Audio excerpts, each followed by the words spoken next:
Good morning, everyone. We are recording. This is the webinar that will go over how to store for senior grades early and how to store for all final grades for the end of the year. I just want to reiterate that this video is used for training purposes only, that no real students or data is portrayed in this video, and any likeness to any real student is purely coincidental. We do not want to violate FERPA in our videos. So this will be out of my training bed server with fake kids and fake data. So it is end of the year already. It is hard to believe that it is May, and some district seniors have finished.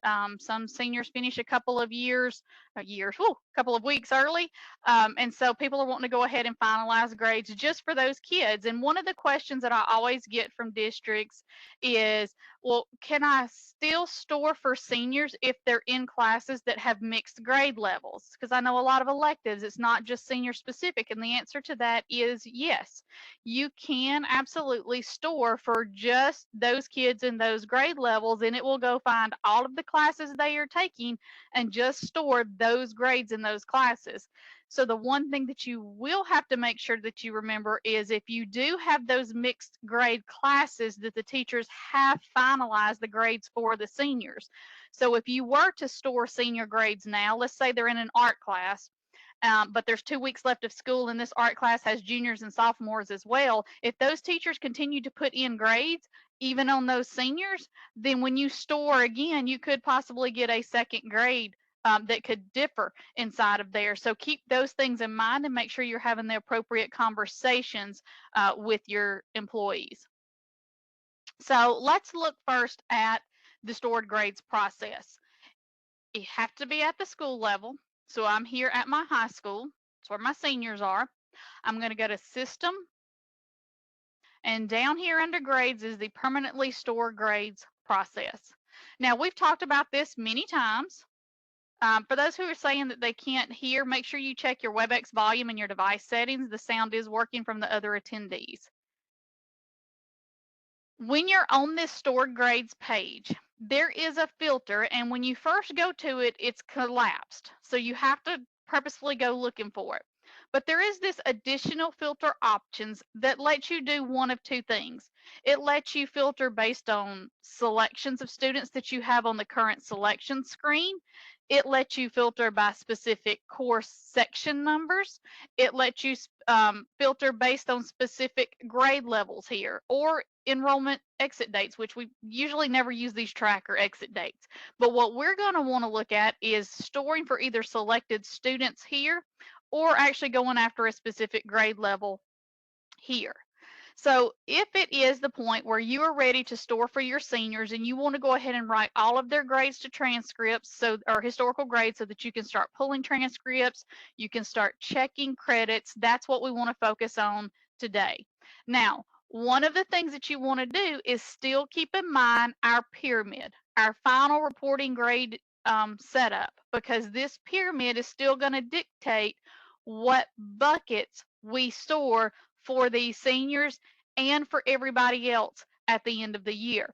So the process that we're going to use, you're going to do the same thing at the end of the year for all of your kids. You're just not going to put the student filter on there like we're going to do in this demonstration here. So with the end of the fourth 9 weeks, let's think about where we are at the school year. It's the end. So everything is culminating, everything is finalizing, and so you want to make sure you get the appropriate buckets. So you'll see that in this school setting, we have pretty much the highest tier we could possibly go down to, which is our quarter level. So remember, if you're in an elementary school, you might only have this top level in your schools because all your classes are year long. If you're in middle school, maybe you have year-long classes and you have semester classes, so you might only have these top two tiers right here. If you're a high school and you have 9 weeks classes, then you possibly have these quarter length buckets down here, because remember that this storing grades, this final grade reporting term setup, dictates the length of classes that you offer and what grading buckets you have in those class lengths. So at the end of the year, we are wanting to finalize our year-long classes. We are wanting to finalize our semester 2 classes, and we're wanting to finalize our quarter 4 length classes. Now, each district probably has different buckets set up for these, but typically at the end of the year, you have a quarter 4 grade. You may or may not have an exam grade for these, and then you'll have a final grade.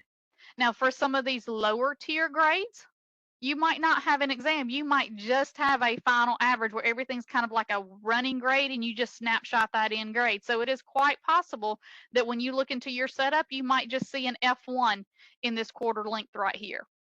Up here in the top, sometimes districts will actually insert some semester grades as well. Notice in my setup, I just have 4 quarters, 2 exams, and then a final because it's kind of a 40-40-20 split is how we did those in this setup right here. You might have it where your quarter 3 and 4 create a semester grade, or your quarter 3, 4, and an exam create a semester grade, and you take a semester 1 grade and a semester 2 grade to average to get a final grade. So you could see different things here. So if you ever, after we did the webinar, have any questions about your specific setup differing, you know you can always reach out and we can take a look at those. But in this case, end of year, I want to store quarter 4. So let's talk about quarter 4's position in every one of these tiers of the pyramid. In quarter 4 in a year-long class, that's just a in progress grade for that block of time.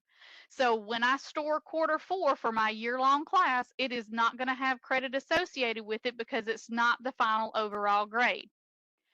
In my semester 2 class, this quarter 4 grade again is just an in progress grade. I will be storing it without credit because again, it's not the final grade.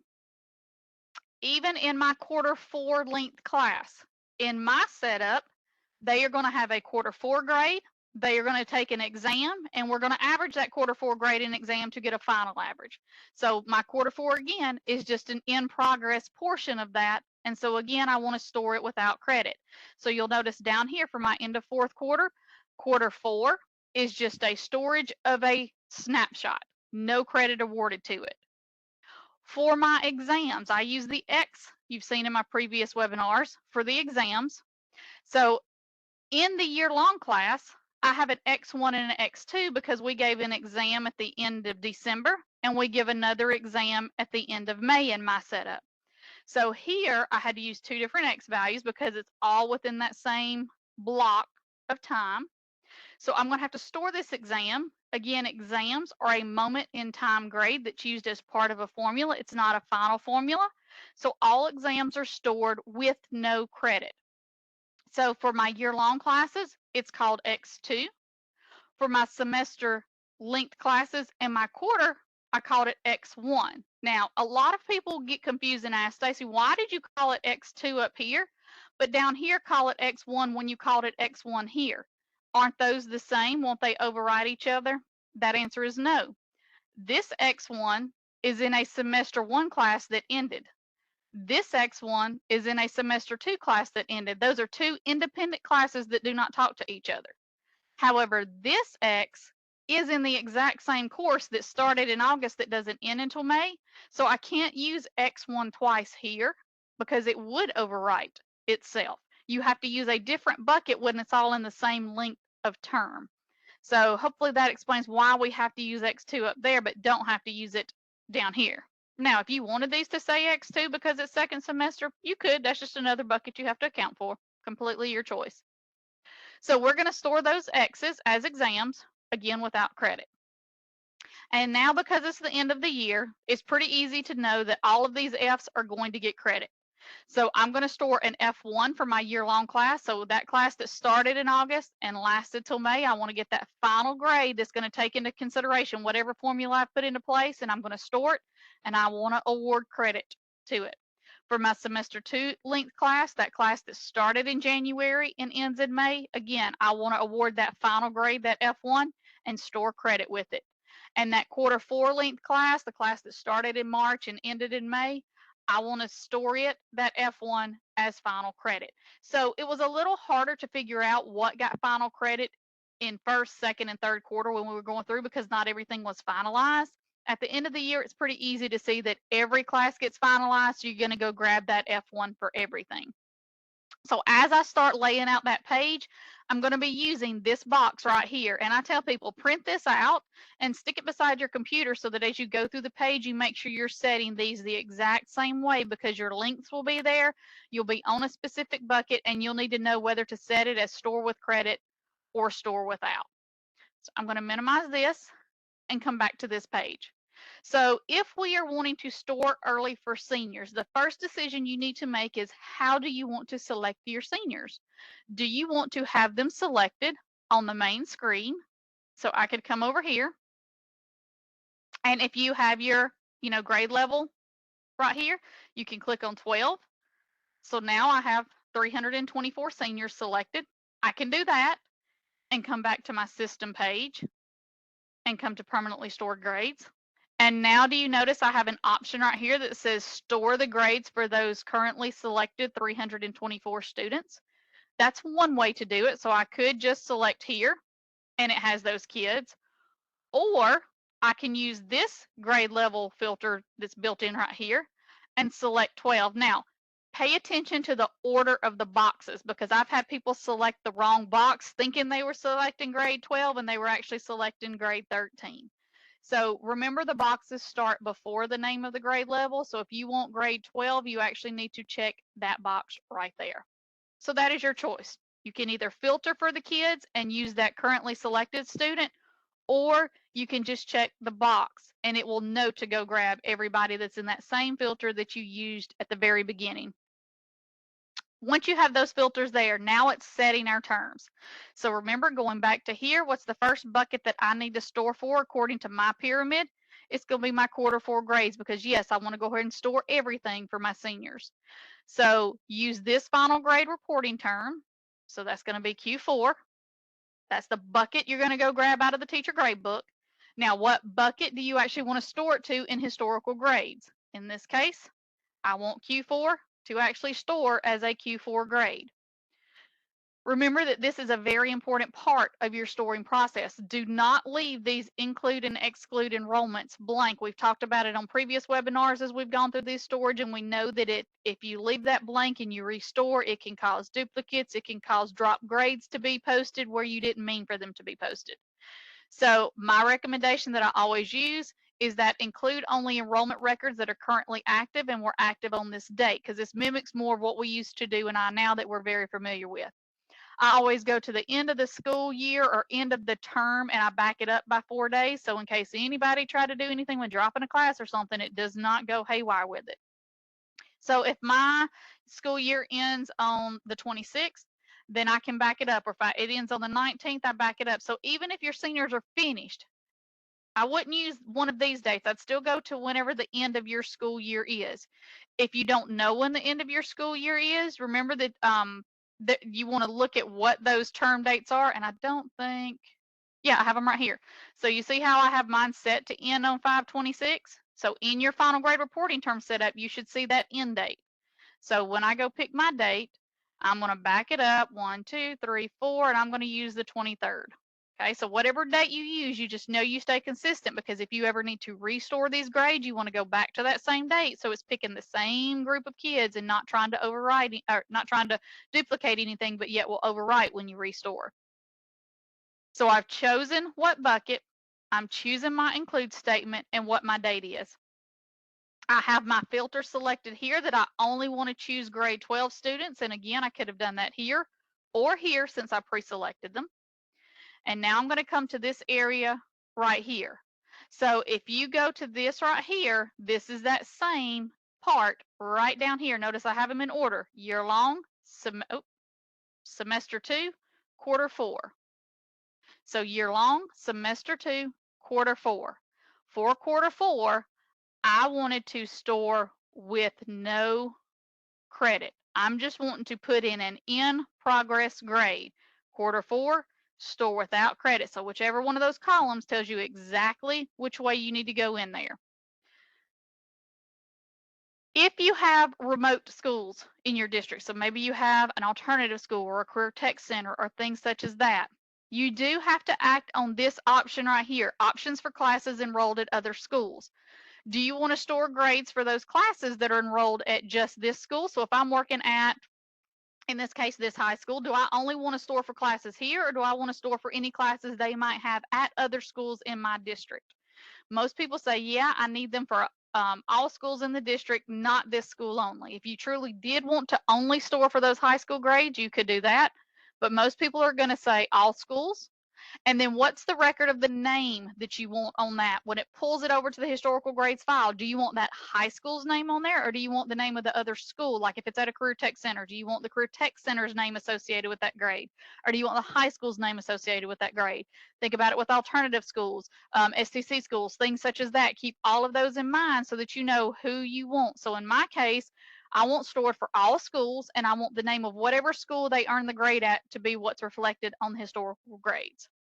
And that's all we need to select in here. So it's very similar to what we did in quarter 1, 2, and 3 as far as the storing process. You're just making one extra step to get these seniors pulled out by doing that filter right here.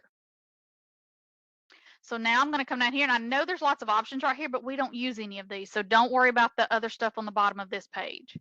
So now you're going to hit submit, and it's going to run through and find my kids. And it tells me I have 18 students who have grades, because y'all know I don't have a lot of data inside of this pilot. And it stored 64 grades for Q4. So you're going to see, you should see the number of students for how many ever you have that are actually in classes that are taken in there. So I had 324 kids. I should see 324 kids processed if I had data in on all of them. So that's my first pass. I've gone through and I've now stored Q4. Now I need to get my exams. Keeping in mind, I've got two separate exam buckets in my setup. You might have X2s across the board, or you might have X1s and X2s, and you have to do it separate as well. So I'm going to come back here again to my system setup, and I'm going to come down here to permanently stored grades. And notice it kind of keeps that first bucket that we had. So now I need to decide which one of these buckets do I want to store first, the X2 or the X1. I'm a creature of habit that likes to go in order. So since I see this X2 first for my year-long classes, that's what I'm going to do. So I'm going to come over here. And I say I want to store my X2 bucket as an X2 bucket. Again, mark that include statement, and I'm going to use the exact same dates that I did. So whatever it is, I'm using that in there. Again, who do I want to store for? Make sure you remark this filter every time because it does clear it. So I'm going to, again, check for those 12th graders. Now, here's where I have to be careful in my setup because I didn't have X2 in year-long semester and quarter. I only had X2 in this year-long class. So I want to store without credit in that class, and I do not want to touch semester 2 or quarter 4 because semester 2 and quarter 4, I have set up with an X1. Okay. If I had X2s down here, yes, I could go ahead and do all three of those at one time, but in my setup, I can't because I use different names here. So when I come through here, I'm going to again use this all schools, this schools, and there's my setup to get my 12th grade seniors year-long exams stored. And I hit submit. So anybody that had an exam in a year-long class, so it tells me 14 of those kids had a year-long class and 32 final exams were stored. Now I've got to wash that again and go get those X1 grades. So permanently stored grades. So I just did the final for my year-long because I had them named differently. Now I'm going to go get the X1s, use that same date, same group of kids, my 12th graders, but this time X1 is not in my year-long class. It is in my semester 2 and quarter 4, store without credit, because again, an exam is not a final grade. So again, I go back to this document and you'll see there's my X1 here, and here's my X1 here, whoops, for my semester 2 and quarter 4. So these are the grades that I'm going for, this one right here and this one right here. So do not store for the year long because we just did that a minute ago. Grab these two, leave everything the same, hit submit.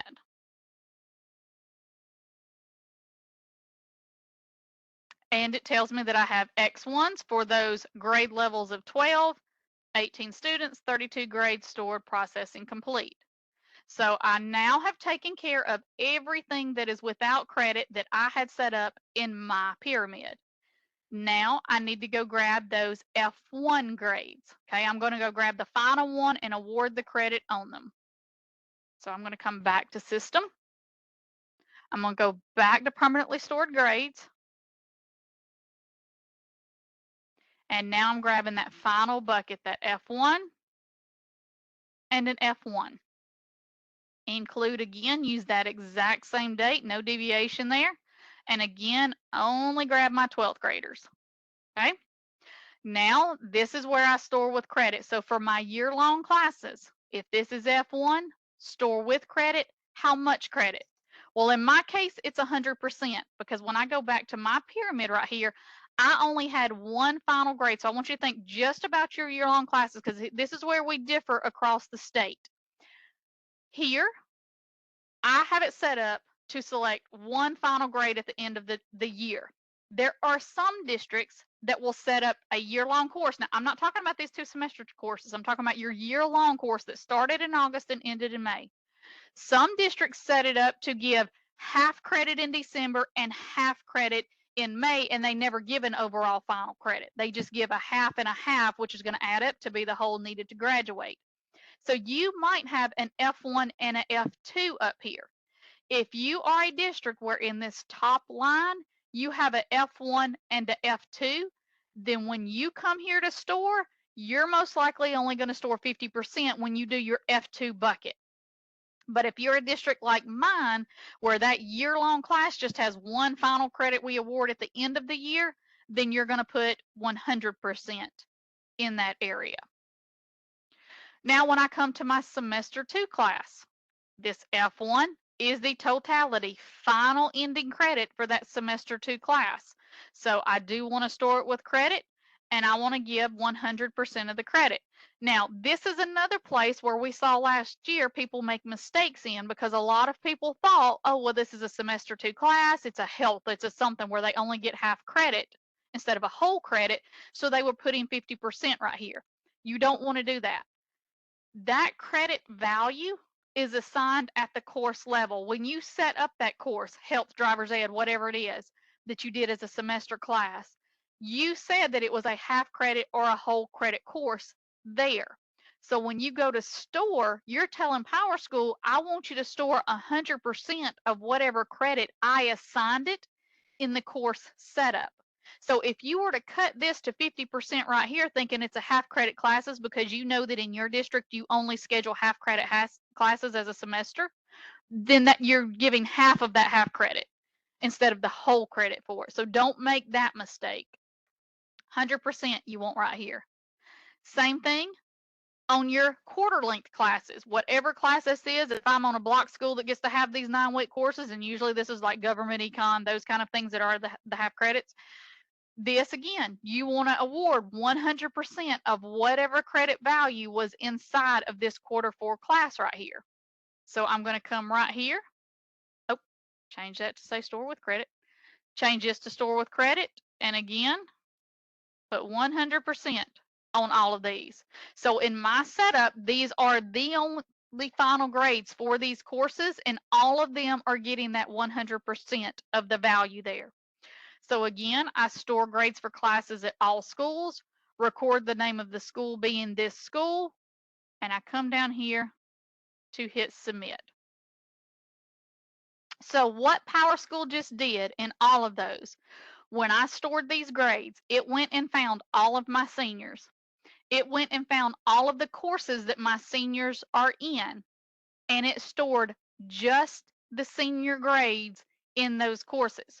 So if you went to look at a course that had mixed grade levels, you would see in historical grades a final grade on your seniors, but not on the other students in those classes.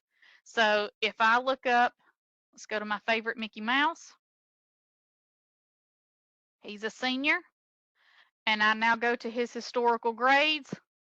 You will see for any classes that he's no longer enrolled in this one, but he is enrolled in this one, and there is his final grade, and there is the credit that was awarded. So you would see all of your seniors and you would see all of their credits awarded so that you could now go through and run whatever checks you need to against the credits to make sure that they've earned all their credits for graduation, and you can solidify your graduates list.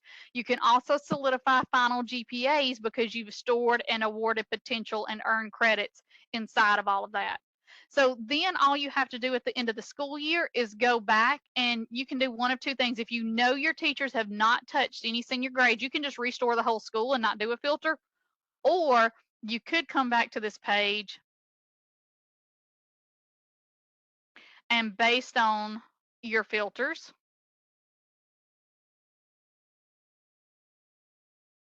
you can say, grab everybody else. So I'm going to grab my 9th, 10th, my 11th graders. And if you have any, AAA kids that came, go ahead and choose everybody but the seniors, because you know you've already taken care of them. So if you do choose to store seniors early, and again, you don't have to, but I know a lot of districts want to, you would need to do this process twice. You do one now for your seniors once they're finished, and you do it again at the end of the year to grab everybody else. And again, you can do it at any point in time of the year. I know a lot of elementary schools who like to send their report cards home with the kiddos on the very last day. So if school gets out on a Friday of the 26th, a lot of times districts will end up storing grades on that Monday so they can print to report cards and everything and have teachers finalize to be able to send home. Perfectly fine. You can store ahead of time, you can store at any point in time, and you can restore again if you need to on these. Okay? So that's getting through, and I mean, that kind of was like a fast preview of it. One of the things that I do want to show, because we are talking about students with graduation, there's one report that I really want to show y'all after you get through storing all your grades for seniors or for all of your kids. If you have the PSCB custom reports, there is a really great report in grading for counselors who have to look at credit values. At the very bottom of this grading stored grades is this student potential earned credits summary. And when you click on it, let's say I'm only want to look at my seniors. I want to know, okay, now that I've stored grades, who has enough credits, who doesn't have enough credits. And I know y'all have been talking to your senior teachers, and they've been telling y'all for 2 weeks who's fixing to pass and who's fixing to fail, because everybody's working on that graduation list. I want to look at my 12th grades, and you can choose whatever store code. So I'm just going to say all of them. And what this does is it gives you a list of all of your seniors, and it tells you how many total credit hours they have. So if you know that you've got to have, you're 24 to graduate, or in some districts it's 26, 25, whatever your requirements are, you can filter here and say, who has less than 24 credits? And so that would tell me who I need to look at as a possible non-graduate, whatever your requirement is. So right now, these are all kids who didn't have whatever I needed. I could find quickly who doesn't have the right number of credits, who has, let's say under 20, because that would be a little bit of a shorter list to find in there. So this is a beautiful list to find your non-grads who doesn't have enough credits. It'll also find if you're that person, and we're going to have the webinar next week on how to do promotions, retentions. If you need to find out who's got enough credits for promotion or retention, this is a beautiful list if you're a credit bearing school where they have to have so many credits to move to the next grade level. So I just wanted to throw this report in because it's a hidden one that helps a lot of counselors.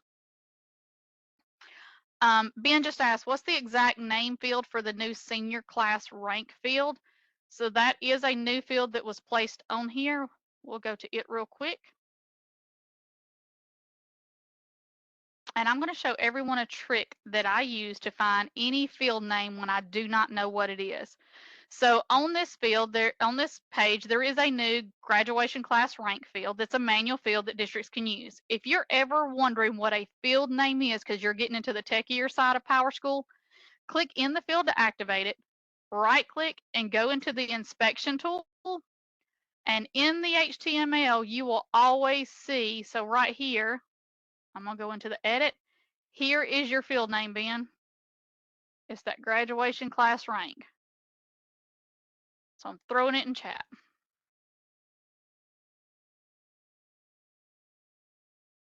So when it comes to actually going through and performing the storing process, it is not hard to get those seniors segmented out. It's just a filter that you use in there. And it is not hard at all to get those passes through. Just take your time through them and think about. The biggest thing is having your pyramid fixed for the end of this school year. And as we get ready for next school year, this summer we'll build this pyramid again for next school year, and we'll keep it beside us as we go storing grades next school year, because this really helps wrap your head around which bucket you're using and whether you're storing with credit and without credit. So does anyone have any questions you want to throw in chat on the actual just storing of grades to get them to that historical grade screen so that you can get those fixed?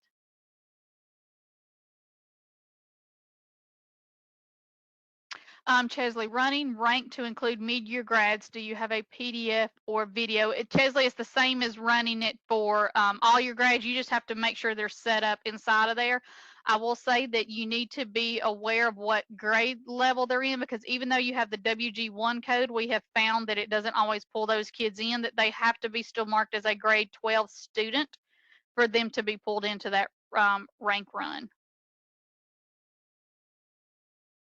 And if you're just wanting to look at overall class rank, it is on the Alabama Power School site. There is a video and a handout, I believe.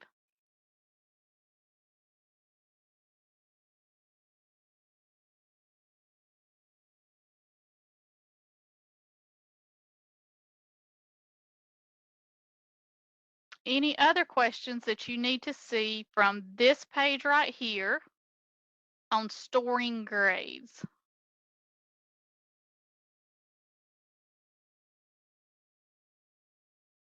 All right, I'm going to stop the recording so that can render and we'll get it where it'll be able to be sent out. But I am going to, one second, y'all.